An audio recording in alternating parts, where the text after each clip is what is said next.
ಸೂತ್ರ 49 ತಥೋ ಮನೋಜವಿತ್ವಂ ವಿಕರಣಭಾವಃ ಪ್ರಧಾನ ಜಯಶ್ಚ.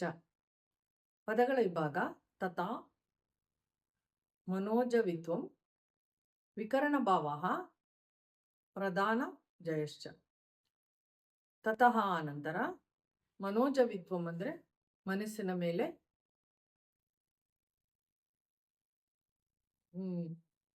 ಮನಸ್ಸನ್ನು ಅಧೀನದಲ್ಲಿಟ್ಟುಕೊಳ್ಳುವುದು. ವಿಕರಣ ಭಾವ ಅಂದರೆ ವಿಶೇಷವಾದಂತಹ ಸಜ್ಜುಗೊಳಿಸಿದ ಕರಣಗಳಿಂದ. ಪ್ರಧಾನ ಅಂದರೆ ಬಹುಮುಖ್ಯವಾದಂತಹ. ಜಯ ಅಂದರೆ ಸಾಧನೆ. ಭಾವಾರ್ಥ ಇದು ಇಂದಿನ ಸೂತ್ರದ ಮುಂದುವರಿಕೆಯಾಗಿದೆ. ಹಿಂದಿನ ಸೂತ್ರದಲ್ಲಿ ಇಂದ್ರಿಯಗಳ ಮೇಲೆ ಜಯವನ್ನು ಸಾಧಿಸುವುದನ್ನು ಹೇಳಲಾಗಿದೆ. ಇಲ್ಲಿ ಮನಸ್ಸಿನ ಮೇಲೆ ಮನಸ್ಸನ್ನು ವಶೀಕರಣ ಮಾಡಿಕೊಂಡು ಅದರ ಸಮಗ್ರ ಆಗು ಹೋಗುಗಳನ್ನೆಲ್ಲ ಅವಧಾನ ಮಾಡಿಕೊಂಡರೆ ಸೃಷ್ಟಿಯಲ್ಲಿ ಇರುವಂತಹ ಎಲ್ಲ ವಿಚಾರಗಳು, ಅವುಗಳ ಉದ್ದೇಶ, ಪರಿಣಾಮ, ಪ್ರಯೋಜನ, ವಿಸ್ತಾರ ಇವುಗಳ ಬಗ್ಗೆ ತಿಳುವಳಿಕೆ ಮೂಡುತ್ತದೆ. ಪ್ರಪಂಚದಲ್ಲಿ ಅತಿ ವೇಗವಾದಂತಹ ವಿಚಾರವು ವಸ್ತು ಯಾವುದೆಂದರೆ ಮನಸ್ಸು. ಇದು ಶೀಘ್ರಾತಿ ಶೀಘ್ರದಲ್ಲಿ ಎಲ್ಲ ಕಡೆ ತಲುಪಬಹುದಾಗಿದೆ.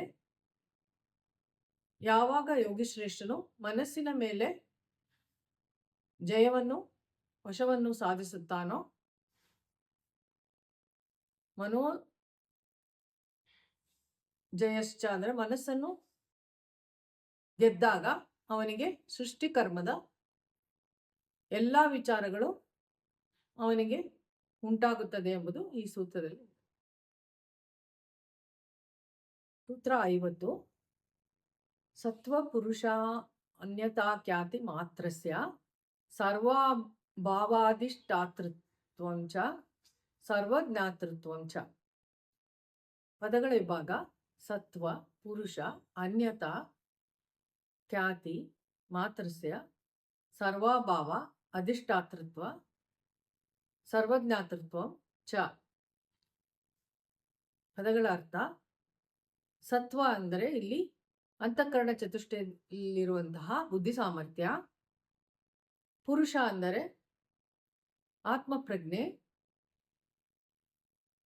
ಅನ್ಯತಾ ಅಂದರೆ ಬೇರೆ.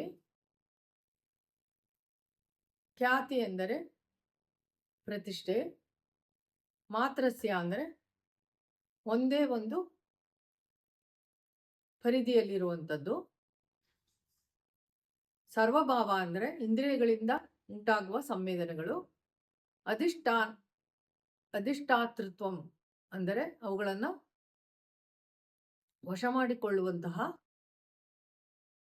ಸಾಮರ್ಥ್ಯ.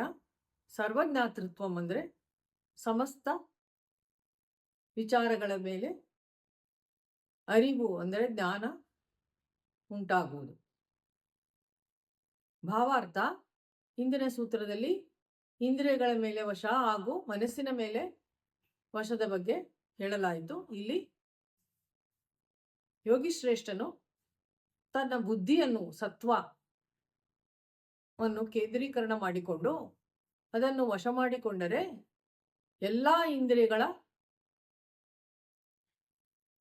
ವಶದಲ್ಲಿ ಇಟ್ಟುಕೊಳ್ಳುವಷ್ಟು ಸಾಮರ್ಥ್ಯ ಹಾಗೂ ಸರ್ವಜ್ಞಾತೃತ್ವ ಅಂದರೆ ಎಲ್ಲವುದರ ಬಗ್ಗೆ ಅವನಿಗೆ ಅರಿವು ಉಂಟಾಗುತ್ತದೆ. ಏಕೆಂದರೆ ಬುದ್ಧಿಯಿಂದಲೇ ಅವನಿಗೆ ವಿಮರ್ಶನಾ ಶಕ್ತಿ ಬರುವಂಥದ್ದು.